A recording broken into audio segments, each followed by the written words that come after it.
साथीहरु नमस्कार। के तपाईहरुलाई इन्स्टिमेट सेटअप गर्न आउँदैन? यदि त्यसो भने साथीहरु यस भिडियोलाई अन्तिमसम्म हेर्नु होला। तपाईले यसभन्दा अगाडिका भिडियोमा एडसेन्स, इन्स्टिमेट र रिल्स सम्बन्धी विभिन्न किसिमका भिडियोहरु देख्दै आउनु भएको छ। आशा छ ती भिडियोहरुबाट तपाईले धेरै ज्ञानहरु सिक्नु भएको छ। आजको यस भिडियोमा हामीले इन्स्टिमेटलाई कसरी सेटअप गर्ने भनेर मैले सिकाउन गइरहेको छु। साथीहरु तपाईहरुलाई थाहा छ हाम्रो नेपाल इन्स्टिमेट अथवा फेसबुक भिडियो मोनेटाइजेसन को लागि एलिजिबल छैन। तसर्थ हामीले सेटअप गर्दाखेरि हामीले हाम्रो कन्ट्री नेपाल सिलेक्ट गरियो भने हाम्रो पेज इन प्री-रोलमा गएर बस्नेछ र हाम्रो पेज मोनेटाइजेसन हुनबाट वञ्चित हुनेछ। हामीले अपलोड गरेका भिडियोबाट पैसा कमाउन सकिने छैन। तर हामीले हाम्रो इन्स्टिमेट सेटअप गरेर मोनेटाइजेसन गरिसकेपछि पनि हामीले डाइरेक्ट हाम्रो नेपालको आइडीहरुबाट भिडियो भने अपलोड गर्न मिल्ने छैन। त्यो तपाईहरुलाई थाहा छ। त्यसको लागि हामीले अल्टरनेटिभ जस्तै आरडीपी हैन VPN हरु युज गरेर गर्न सकिन्छ। त साथीहरु आउनुहोस् भिडियो सुरु गरौँ। साथीहरु यदि यस च्यानलमा तपाई नयाँ हुनुहुन्छ भने कृपया च्यानललाई सब्स्क्राइब गरी भिडियोलाई लाइक गर्नु होला। तपाईलाई मनमा लागेको कुनै पनि जिज्ञासा कमेन्ट गर्न सक्नुहुन्छ। समय मिलेसम्म मैले त्यसको जवाफ दिनेछु। ओके साथीहरु, अब हामी इन्स्टिमेटको सेटअपतिर लाग्नेछौँ। साथीहरु अलि ध्यान दिएर हेर्नु होला। यदि तपाईले बिचमा भिडियोलाई स्किप गरेर हेर्नु भयो भने तपाईले कुनै पनि कुरा स्किप गर्नुभयो भने तपाईले कुनै इम्पोर्टेन्ट कुराहरु मिस गर्नुहुन्छ र पछि तपाईको पेज काम नलाग्ने गरेर बिग्रनेछ। मसँग धेरै साथीहरुले मेसेज गर्नुभएको छ। उहाँहरुको पेजमा सबैको पेजमा एउटै समस्या मैले देखेको छु है त। पेआउट सेटअप गर्दाखेरि नेपाल कन्ट्री सिलेक्ट गर्दाखेरि उहाँहरुको पेज इन प्री-रोलमा गएर बसेको छ। मतलब अब हाम्रो कन्ट्री जहिलेसम्म एलिजिबल हुँदैन तबसम्म हाम्रो त्यो पेजबाट हामीले अर्निङ गर्न सकिने छैन। तसर्थ भिडियोलाई एकदमै ध्यान दिएर हेर्नु होला। ओके, हामी अब फर्स्टमा हामीले सेटअप गर्न गइरहेको छौं। हाम्रो यस पेजमा दुईवटा टुलको सेटअप अप्सन आएको छ है त। तपाईलाई म यहाँ देखाउन सक्छु इन्स्टिमेट र स्टारको।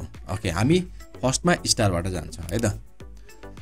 ओके, स्टारमा क्लिक गरिसकेपछि रिभ्यू टर्म्स एन्ड कन्डिसन के भन्छ स्टार त्यसमा टर्म्स एन्ड कन्डिसनमा क्लिक गरिसकेपछि यसलाई अलिकति तल सार्नु होला अनि यसलाई एग्री गर्नु होला। साथीहरु मोबाइलबाट गर्न पनि हामीले सकिन्छ।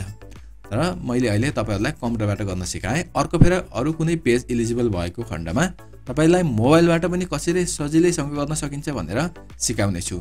सबै तरिकाहरु सेम हो, तर मोबाइल र कम्प्युटरको फर्मेट मात्र अलिकति फरक छ देख्नलाई, तर सम्पूर्ण प्रोसेस चाहिँ सेमै हो है त। ओके, सो अब हामीले यो एग्री गरिसकेपछि अब यो यहाँ देख्न सक्नुहुन्छ भेरिफाई योर डिटेल भनिएको छ। यसमा क्लिक गरौँ है त। अनि हाम्रो यो कुन चाहिँ पेज भनेर सोधेको छ यहाँ नै देख्न सक्नुहुन्छ। अब हामीले यस पेजलाई भन्नेछौँ। यहाँ you can add a PayPal or bank account to your associated with the this page भनिएको छ। हामीले अहिले फर्स्टमा स्टार सेटअप गर्दैछौँ है त। यहाँनिर सोधेको छ सेटअप पेआउट अकाउन्ट भनेको छ है त। साथीहरु एकदम ध्यान दिएर हेर्नु होला। यहीँनिर हाम्रो धेरै मिस्टेक हुने गरेको छ। आजभन्दा पहिला जसले पेआउट सेटअप गर्नुभएको छ नेपालमा धेरैको पेज बिग्रेको छ है त। एकदमै धेरैको पेज बिग्रियो। त्यो बनाउनको लागि धेरै मेहनत गर्नुपर्छ र धेरैको बन्दा पनि बन्छ। साथीहरु अब हामीले क्रिएट न्यू बिजनेसमा क्लिक गर्नेछौँ। त्यसपछि नयाँ विन्डो पपअप हुनेछ। यहाँनिर फर्स्ट नेम भनेको छ है त। तपाईको आफ्नो नाम टाइप गर्नु होला अनि यहाँनिर सरनेम भनेको छ। यहाँनिर थर लेख्नु होला आफ्नो डकुमेन्ट अनुसार है त। अब यहाँ डेट अफ बर्थ आफ्नो डकुमेन्टमा जुन डेट अफ बर्थ छ त्यही एक्युरेट राख्नुभयो भने पछि समस्या आउने छैन। किनकि पछि पनि फेसबुकले विभिन्न किसिमका ट्याक्स इन्फर्मेसनहरु भन्दाखेरि भेरिफिकेसनहरु माग्न सक्छ। यति बेला हामीले डकुमेन्ट अपलोड गर्न सकिनेछ। तसर्थ कन्ट्री मैले इन्डिया चुज गरेर बिजनेस टाइपमा इन्डिभिजुअल गरे है त। इन्डिभिजुअल गरेर नेक्स्ट गरे। फेरि यहाँनिर देख्न सक्छ लोडिङ भएको छ अनि नयाँ विन्डो पपअप भएको छ है त। यहाँनिर मिडल नेम सोधेको छ। यदि तपाईको बीचको नाम जस्तै बहादुर हुन्छ, कसैको हुन्छ त्यस्तो छ भने बीचको राख्न सक्नुहुन्छ। छैन भने फर्स्ट नेम र लास्ट नेम राख्नु अनि जन्ममिति पहिले नै छ। त्यसपछि अब एड्रेस राख्नु होला। एड्रेस तपाईले आफ्नो डकुमेन्ट अनुसारको राख्नु होला। मैले इन्डिया कन्ट्री सिलेक्ट गरेको कारणले इन्डियाको एउटा बनाएर तपाईलाई देखाउन गइरहेको छु।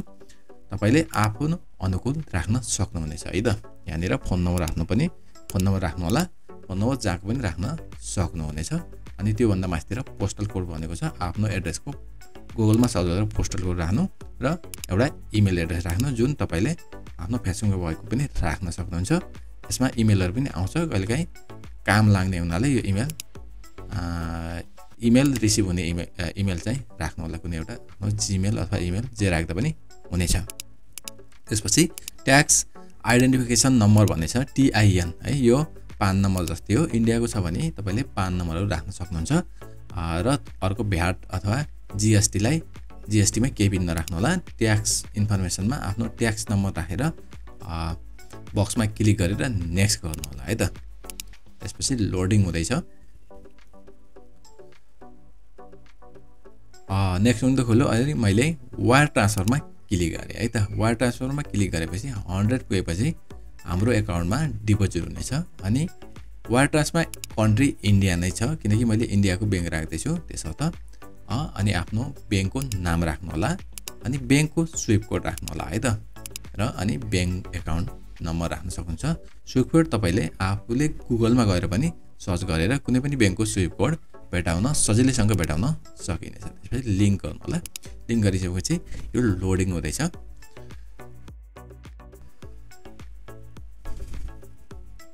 साथीहरु, यहाँनिर देख्नुहुन्छ ट्याक्स एड ट्याक्स इन्फर्मेसन भनेको छ, त्यसमा क्लिक गरिसकेपछि अब फेरि नयाँ विन्डो खोल्नेछ है त। यहाँनिर विभिन्न किसिमका इन्फर्मेसनहरु तपाईलाई माग्नेछ, जस्ट यस र नो मा जवाफ दिनु पर्नेछ। लाइक यहाँनिर देख्नुहुन्छ आर यु US सिटिजन भनेको छ है त। हामी US सिटिजन होइन, सो हामीले नो गर्नेछौँ है त। यदि तपाई US मा हुनुहुन्छ भने यस गर्नु होला, अदरवाइज तपाईले नो गर्नु होला, किनकि हामी US सिटिजन होइन। अनि are you acting as a agency भनेको छ है त, त्यो पनि हामी हैनौं, आफै इन्डिभिजुअल हो, त्यसलाई नि नो गर्नु होला। अनि बाँकी कन्ट्रीमा आफ्नो कन्ट्री सिलेक्ट गर्नु होला। मैले इन्डिया गरे, नाम भइगयो, त्यसपछि नेक्स्ट गर्नु होला। यो एड्रेस हो, एड्रेस हामीले पहिल्यै राखेको त्यसलाई सेम राख्नु होला र नेक्स्ट गर्नु होला। यहाँनिर US मा के छ बिजनेस भनेको छ, हामी 0%, हामी US मा हाम्रो बिजनेस 0% छ, सो 0% मा क्लिक गरेपछि यहाँनिर नेक्स्टमा सिग्नेचर भनेको छ। बक्समा क्लिक गरेपछि सिग्नेचरमा भनेको आफ्नो फुल नेम जहाँ हामीले अघि पेआउट गर्दा क्रिएट गर्दा राखेका छौं त्यही नेम राख्ने। त्यसपछि नेक्स्ट गरिसकेपछि सबमिट फर्म गरिदिनु है त। यति गरिसकेपछि हाम्रो फर्म अलमोस्ट रेडी भइसकेको छ। यहाँनिर देख्न सक्नुहुन्छ। अब हामीले डनमा क्लिक गर्नेछौँ। लोडिङ हुँदैछ। अब यहाँनिर देख्नुहुन्छ फेरि पनि डनमा क्लिक गर्नेछौँ। त्यसपछि नेक्स्टमा पनि डन गर्नेछौँ है त। अब हाम्रो स्टारको पेआउट क्रिएट भइसकेको छ र हामीले यसलाई रिभ्यूमा पठाएका छौँ। यहाँनिर देख्न सक्छ, thank you for submitting your application भनेको छ। यसलाई ओके गर्नु होला, अरु केही पनि गर्नु पर्दैन। अहिले हामीले जस्ट स्टारको पेआउट सेटअप गरेका छौँ है त। यही स्टारको पेआउटमा लगेर हामीले इनस्ट्रिमको सेटअपलाई पनि यही पेआउटमा लगेर लिंक गर्नेछौँ।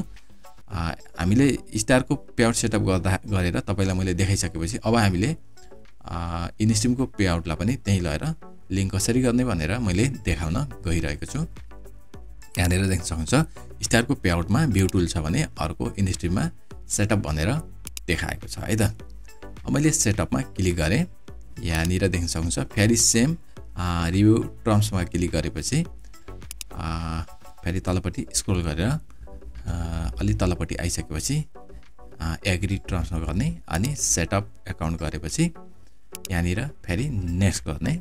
नेक्स्टमा क्लिक गरिसकेपछि लोडिङ हुन्छ। यहाँनिर अब हामीले आफ्नो बैंक अकाउन्ट अथवा आफ्नो भर्खर बनाएको पेआउट अकाउन्ट सिलेक्ट गर्ने है त। तपाईले भर्खर बनाएको पेआउट अकाउन्ट सिलेक्ट गर्ने मतलब हामीले स्टारमा बनाएको पेआउट अकाउन्ट सिलेक्ट गर्न गइरहेको छौं। मैले सिलेक्ट गरेर बैंक पनि सेमै राखेर नेक्स्ट गरे है। लोडिङ हुँदैछ। यहाँनिर देख्न सक्नुहुन्छ हाम्रो ओके डनमा क्लिक गरिसकेपछि यहाँनिर देख्न सक्नुहुन्छ डन गर्ने फेरि पनि अनि रिभ्यू सबमिट फर रिभ्यू गर्ने है त। यहाँनिर ओके गरिसकेपछि हाम्रो इनस्ट्रिम एडको पेआउट पनि सेम पेआउट मतलब स्टारकै पेआउटमा लिंक भएको छ। दुईटै प्रोडक्टको एउटै पेआउट हुन्छ र हाम्रो इनस्ट्रिम एड पनि रिभ्यूमा गइसकेको छ है त साथीहरु। अब तपाईलाई म यहाँनिर पोलिसी इस्युमा गएर क्लिक गरिसकेपछि यहाँ हाम्रो रिभ्यूमा भएको इन्स्ट्रिम एडको टुल चाहिँ देखाउनेछ। ओके लोडिङ हुँदैछ। यहाँनिर देख्नुहुन्छ मोनेटाइजेसन टुल पेन्डिङ भनिएको छ है त। इन्स्ट्रिम एड हाम्रो इन रिभ्यूमा छ। केही टाइमको रिभ्यू पछि हाम्रो यो पेजलाई फेसबुकले एप्रुभ गर्नेछ अथवा रिजेक्ट गर्नेछ है त साथीहरु।